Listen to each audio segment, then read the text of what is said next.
Hey guys, it's Lisa Fuller, Ambassador Diamond with It Works, and Double Diamond Angela Jockett, and we're here today to kind of tell you about this hundreds list thing that we're always talking about. You're hearing about it. Basically, a lot of people say, make your hundreds list, start writing people down, but they never tell you, what do I do with it? How do I put it into play?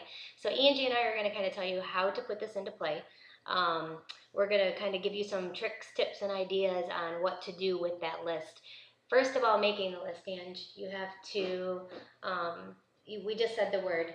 Frank. You have to be frank with people. There's those letters each stand for something, because a lot of people, I think you get stumped. You're kind of like, how do I make my hundreds list? Who do I put on it? And then we go to your Facebook page and you're like, okay, we know you know people because you have 2,000 friends. So write their names down. But another way to do that, because we know how Facebook is, you can get a friend from a friend and not really know that person, which is great because you're starting to pull them into your world. But we need to focus on the people that you have talked to before, the people that know who you are, whether it's somebody from long ago or whether it's somebody that you just met yesterday. But we need to start really focusing on those people. So Frank stands for friends, relatives, acquaintances, neighbors, and anybody to do with your kids. Yep. So kids, teachers, coaches, kids, friends, moms, anybody. Yep. And if you start the list like that, it kind of starts jogging your memory. And you can go back to old neighbors. I know I've moved like 3 times, so I can go, okay, my neighbors from my first house, my neighbors from my second house, my kids' teachers, my daughter's elementary teachers, and now her junior high teachers, and now the high school teachers. So you can kind of go that route too. And you really want to broaden that list. So when you kind of get your list, and don't think, I don't have 100 names. Oh no, what do I do? I can't get started. Some people will only start with 20. Some people may start with 200. That's okay. It doesn't matter. That hundreds list is something that you're going to constantly be working on. In fact, we always say if that list ends, then your business is going to end, because that constantly has to be growing. That's your network. Yep, that's your network. And like if you're in a grocery store or something, I might run into somebody that I haven't seen from high school in like 5 years, and all of a sudden that jogs my memory. So as soon as I get in the car, I take out my little notebook out of my purse and I write her name down. That way I know I've got to connect with her. And we're going to talk about how you do that in just a couple minutes. Or even somebody you just meet in the grocery store. Yeah. You want to put her name on the list. Absolutely. I was just telling her I met a lady 3 years ago, and she's on my list. And I Facebooked her, kept that relationship going, and she's going to sign next week. So yep. Yeah, it's crazy. 3 years.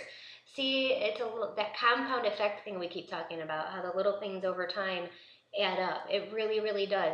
It's hard to believe how many people have either come around or they like found. I had a lady call me. I was in the middle of a furniture store, and this lady calls me and she's like, starts talking, and she's like, remember you met me a year ago at this little like festival thingy I did? And I'm like, a year ago. So it does matter. These coupons matter. And this business is about timing, guys. It's all about timing. So even if you connect with these people on your hundreds list and they're not interested now, they may be later. So you have to revisit those people that don't say downright no. If they say, well, get back to me later, get back to me another time, get back to them. Put them have a little file system. Like something, maybe a folder. Like the people that say get back to me, have a 3-month folder and maybe a date. Somehow just keep track of that. We're in July, you pull out your folder for July and you go, okay, these are the people I have to connect with this month that I had talked to previously 3 months ago, and now I'm going to reconnect. It's that, I think they call it the 3-month rule or the 90-day rule. Every 90 days to reconnect with someone. So a couple things, I made a couple notes so Angie and I don't miss anything. After you guys get your hundreds list done, what do we do with it, right? Because we don't know what to do with this thing.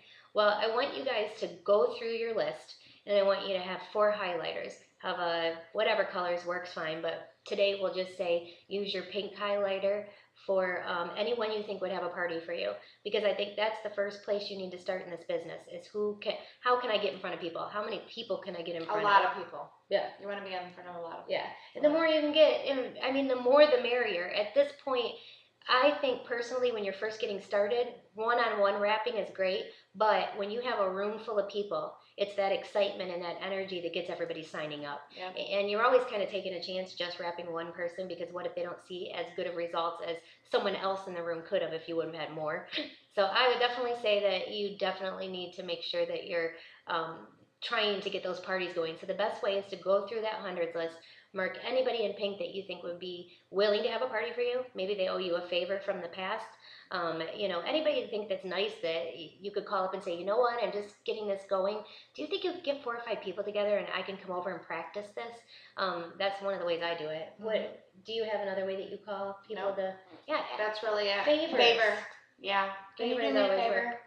Yep. I'm just getting going to my business and I need to practice. Absolutely. And then in blue, anyone that you think would be a good customer. Anybody you think that either would do you a favor customer-wise, like they would try something because maybe you bought something from them before. Maybe you have that friend that was in another home-based business and you always bought from her. Kind of put that person in yellow because she's going to be a good customer. And anybody what their issue is. Health issue. They've got diabetes. They're overweight. They talk about it all the time. Yeah, that friend's trying to lose weight. They don't have energy. They want to take an afternoon nap. Any of those people. So those people you're going to do yellow, and then in blue you're going to want to mark people that you think would be good distributors. Maybe you worked with them before and you thought, man, this person would be so good. Like I liked working with them. They always showed up. People. Don't mark your blue people with Uncle Joe that lays on the couch all day long and has never held a job down in his life. You want to get good people that are going to work this business. And people that need it. Somebody that just lost their job or needs a couple extra $100 a month.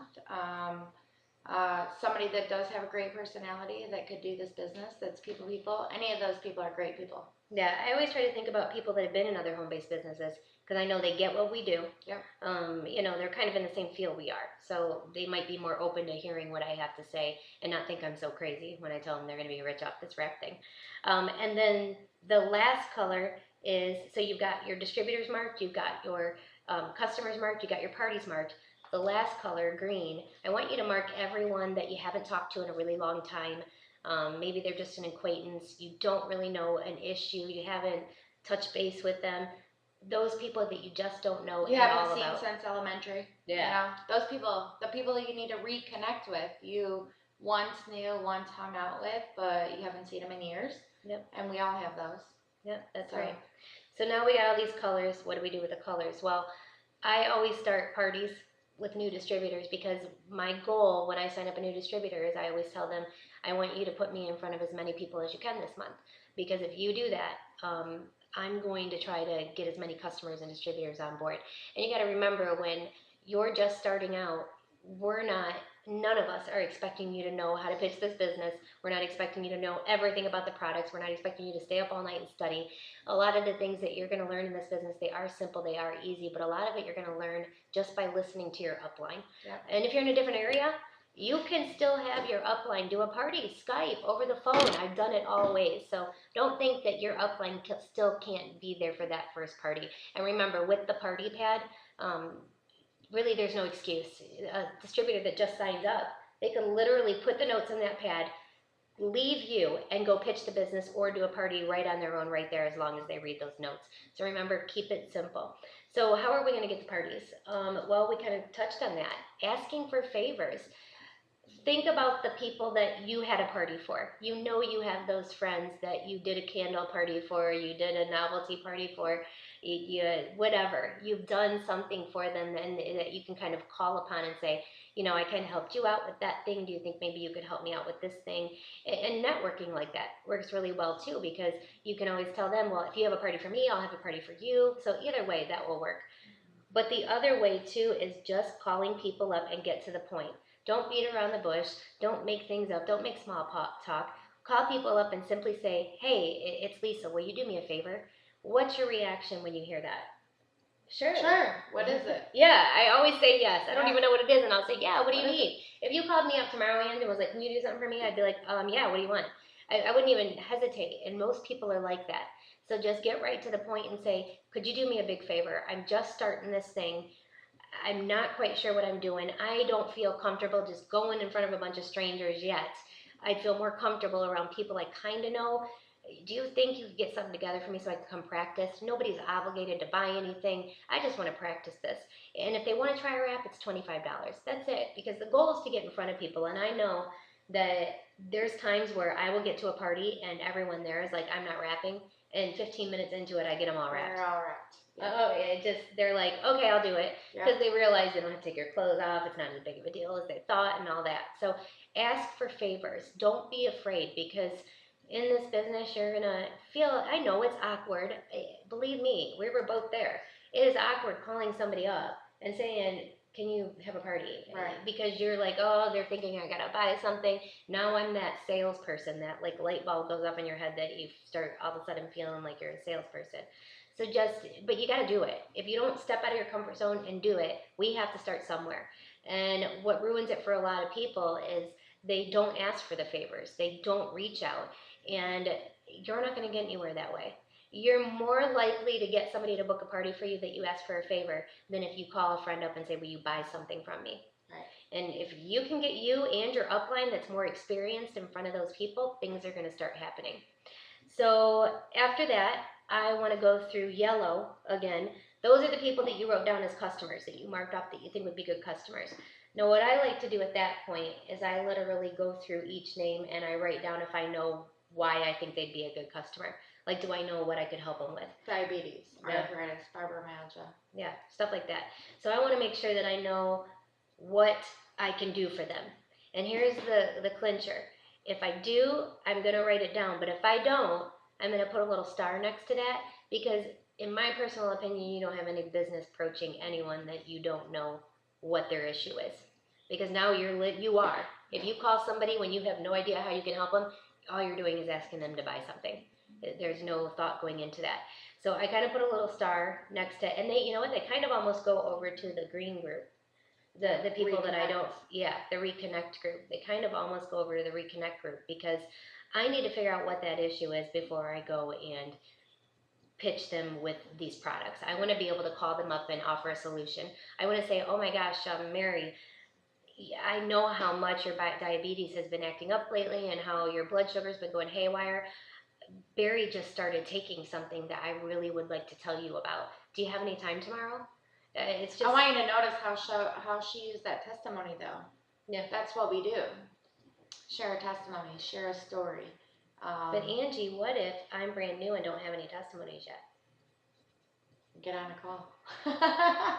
Get on a call. That's what these are for. Get to a training. In fact, one of the first things I do is I want to have that party as quick as possible with my new distributor, because I want them to hear all the testimonies I'm going to use during the party, and they can borrow those.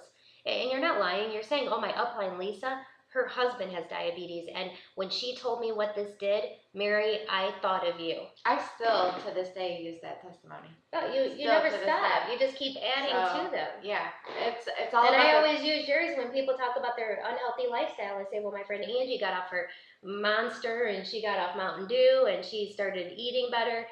I mean, you use these testimonies, and it's okay if you're new and you don't have one. None of us did. I had nothing. All I had to go off with was what Barry was using and one wrap. So we all have to start somewhere, and even just your testimony, whatever happened with your first wrap. So just don't be like thinking that, I think a lot of people think I got to know everything before I start. So I need more testimonies, and I need to know how the wrap works, and I need to no. We knew nothing. We just started running, and that's all you have to do. Yeah, we're happy. Excited. Yeah, we're still excited. We're so crazy. We knew we were going to be rich. We did. So, and you will too. You all will too, but you have to know it. Somebody really, really smart said to me once that you have to act as though you already have it, and it's also in an amazing book called The Secret that you guys know I always talk about. You have to know you have it. You have to feel it. You have to own it. Talk as though you have it. Tell people, I'm a millionaire. Because you are going to be one. So it's just a mindset. It's definitely a mindset.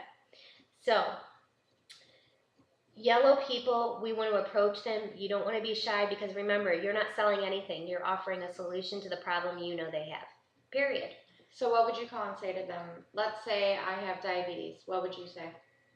Like I said, I would call her up and I would say, I found out that I just started doing this new product, and I found out that there are so many people having great results with 2 of these products for their diabetes. And the first person that popped in my head when I heard the testimonies was you.